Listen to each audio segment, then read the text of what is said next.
This is the true ableism within Christian churches. Your words create your worlds. This is connected to much of the prosperity gospel. Name it, claim it, blab it, grab it. Your words create your worlds. And it slides into much of the new age mysticism and like your thoughts are things. Therefore, you don't accept that diagnosis. You don't accept that thing that the doctors are telling you about. This is by far the number one issue that I hear from other disabled people, both Christian and non-Christian. And this tends to show up in the form of unsolicited public prayer for healing. That's what pushes people to write things like this and pushes them down that progressive pipeline of making their identity fundamental to who they are. Because they know that this prayer, we cannot manipulate God with an arbitrary amount of faith. And we all know that. We know that. But this name it, claim it garbage, that's exactly what it's trying to do. It is a transactional relationship with God, where I do A, therefore God must do X. And he doesn't work that way. He does not operate that way. And unfortunately, it can cause irreparable damage, emotional, theological, physical, and people's souls are on the line. It's astonishing to think.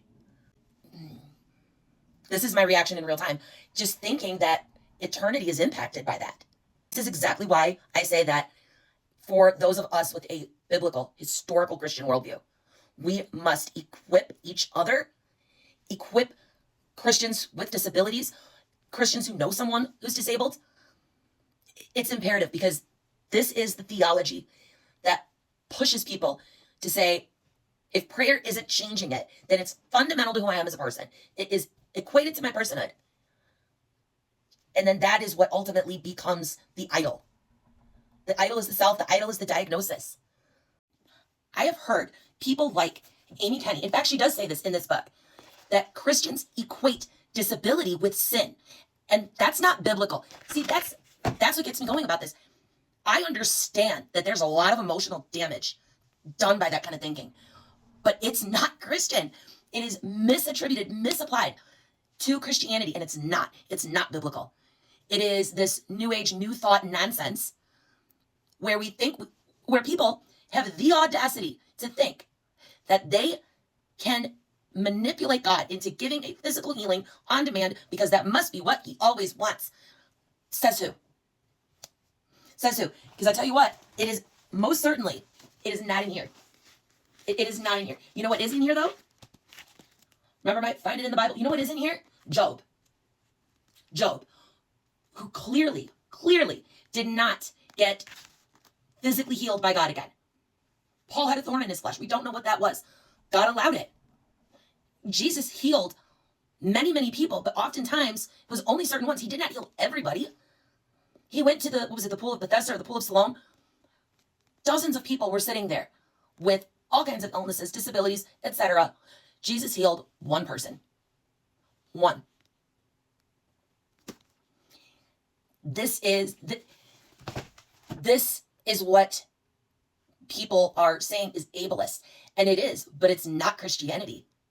Theology can actually kill people. And we looked at this with Mike Winger's video recently, where there was someone that got a prophetic word from the Bethel affiliated prophet about them overcoming cancer, didn't get treatment, and ended up tragically dying. One of my best friends received a word from him that cancer was trying to strong-arm his life. God was going to break the spirit of cancer off of him, and man wasn't sick. He wasn't sick at all. A year later, he got cancer. All he could do was talk about the prophecy he got, and he wanted to base his treatment based on it. I watched him waste away and die, holding on to that prophetic word. These people kill people. It's not okay. Now, that's the theological side of things, right? Is, hey, there is a reality that sometimes God allows suffering. Sometimes not everybody's going to get healed. Sometimes denying the medical report can actually cause more harm and potentially cause you your own life. That's the theological framework. And this name it, claim it stuff is everywhere. And I really think it's dangerous because I think it perverts God's actual heart for us to be restored and healed and ultimately fully restored in the new heaven and new earth. And that's not to say that God doesn't heal here and now. I do believe God does heal, and I do believe that he can do miracles. However, we don't run from the reality of who we were before Christ and potentially some of those consequences.